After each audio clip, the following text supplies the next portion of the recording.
All right, man. They told me I got 5 minutes. First of all, if we got any Morning Jones fans in here? All right, so before I was Rod Morrow, I felt like I was Rod from Charlotte, and I would listen to the Morning Jones, and they get to that third hour, and Bo would start to wind down. You know, it's only so much sports to talk about, and not very many interesting people to talk with it about. So he would be like, man, how we gonna get through this? And I'll be on my break from work, and I'm like, let me call in, you know? And that's how that started, was, hey, it's Rod from Charlotte, what's going on? Chilling. And it was interesting because I felt like he was bringing up topics and I was punching them up. You know, that's what we call it in the writer's room. You're punching them up. You're coming up with jokes, different takes and stuff. And we started a rapport. And it meant a lot to me because, you know, it helped me define my voice comedically. But also, I feel like we became friends based off of that because Bo's a pretty, well, back then he was pretty accessible. I don't know about now. He's been on HBO. It's a little different in these streets. But yeah, so we used to bond over that stuff, and I remember I first started listening to him when he was here, and he was doing the like lunch break, and then that show got canceled, and I was like, if this brother ever gets another chance, I can't let him fail. You know, I'm like, if I can help in any way, I'll call every day. I'm missing lunch breaks. I'm, you know, whatever I got to do. But yeah, so we started that, and you know, he gets laid off. He told me a long time ago, he's like, man, one of my visions is I'm gonna get a TV show. And he's like, if I get this TV show, man, you should come write for me. We have never met in real life at this point. So I'm just like, okay, that's cool, you know, like, I have dreams as well, brother, and you know, if Rihanna ever calls, I'll see what's up, you know? But like, to his word, I mean, many years later, he has this thing popping up with HBO and gives me a call, and he's like, hey, would you consider submitting a packet to my TV show to be a writer? And I'm like, what's a packet? I'm not a classically trained comedic writer. I've never gone to school for this shit. I don't know what this is exactly.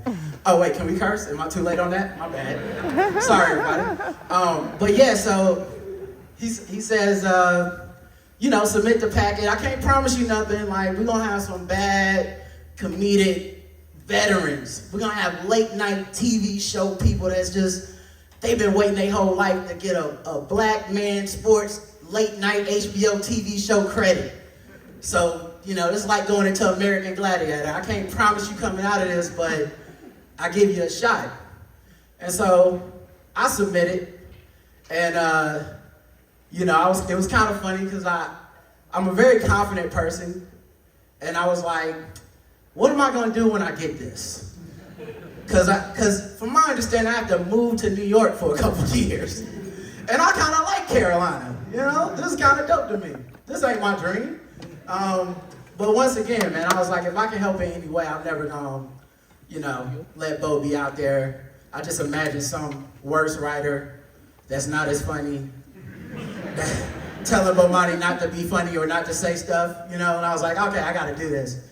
And so I got it, you know? I got the job, I got, you know, the interview. I think I only had one question, which is how much it paid. Was a pertinent, I guess I was like those NIL kids, really. What the bread look like. But yeah, so the idea that Bo told me after I got the job, the first idea was for the video we're about to play, which is the Duke Museum exhibit. So we got some fans. I see we got some fans up in here. Okay. Let's go. So he tells me his idea, and like, as Joe Ovius can testify, we get to cooking. You know, Joe had to come off stage just now and be like, Rod, Bo, y'all loud back here. I can't even hear myself. I was like, oh, because we get to cooking like that. We have fun making jokes. And so he's bringing up these Duke ideas, And it's back to the Morning Jones in that last 10 minutes where I'm just punching them up. I'm like, oh, but what if we ended and we put that dunk from Denny Green as the last? He's like, yes, cook, you know? And so, you know, I get to New York and we start working on this thing, and I gotta tell you, man, on TV show, there's so many people that are responsible for so many things. Like, to see this, I have to call it a dream. And the reason I call it a dream to dunk on Duke, my dad is a Duke fan. So I was raised in an abusive household. You know, I've been trying to get him back my whole life, you know? But it's hard to get somebody back who's literally putting the food on the table, you know? There's no, you know, he's like, that's not your room, that's my room. I'll let you stay in your room. Those are my clothes. But this is finally a thing for my own, right? He can't take credit for this, right? So we do this exhibit, and I mean, watching a team of people put together the most haterific ideas that you've ever come up with. It's just, I see why people become egomaniacs that got TV shows, because it's just, oh man, imagine an enemies list and just everybody's like, oh, you know what would make that better? And just bam, they're just doing it. And so the collaboration of it was so great. So many talented people brought something to this. Like, I didn't write this whole thing at all. Like, I wrote some of the stuff. And I learned a lot about TV. Like, I learned there's a legal department. So, okay. So I'm gonna tell you the setup, but let me just say, okay, so the setup is this. In the 90s and 80s, things were bad for black people, right? You got Rodney King, mass incarceration was happening, crack, but nothing was worse than Duke basketball. Right? It brought people together in shared oppression. We haven't had anything like that since like Reconstruction era, where it's like, it don't matter what class you are, it don't matter what side of town you live on. Honestly, and there's a lot of white people too. It's just a shared level of hatred that we was like, yo, I don't like those guys. And was like, you know what, you cool. What school is this? Michigan? I don't care. I'm rooting for you. Are you playing against Duke? I'm rooting for Arkansas. I don't care, bro. I don't care. We was adopting teams that wasn't even black. Georgetown, Temple. I went to a Carolina game in person once. I was like, I have nothing in common with these people. It's khakis and button-ups. The one thing we have in common is we hate Duke. So we wanted to memorialize that and make a museum exhibit as a tribute, and we had real people from the street come in and see these different exhibits that we're about to show you. I don't want to spoil any exhibits, but it was great. The only thing we didn't understand at the time is we didn't have a live audience when we played this. So if you watch this on TV, it looks like a Ken Burns documentary, but it's very funny, trust me, it's very funny. And I'm gonna need all y'all in the live audience to laugh, okay? Make us feel good by laughing at the places we forgot to put laughter, because that's a big part of it. But yeah, so we had this Duke basketball hate party. And that's essentially what we want to do tonight, is we would like to...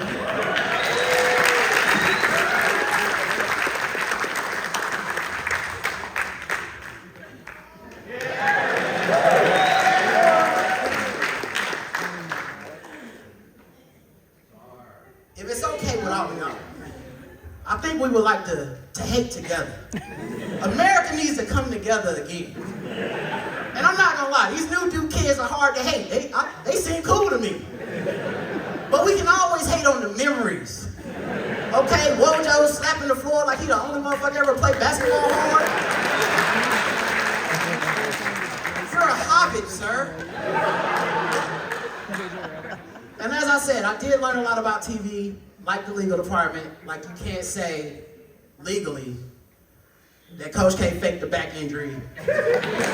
Wow. So that he wouldn't rack up all them L's when he went back to recruiting them boys. But anyway, man, this is a great time to say thank you to everybody that came out tonight.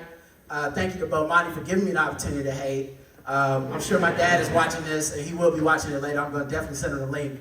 And I'm going to get out of the way of the piece and go ahead and share, and hopefully they can play it, and it'll be smooth with the AV people. It won't look awkward. Without further ado, hopefully we can play the Duke piece behind us. Make sure y'all laugh. Thank you.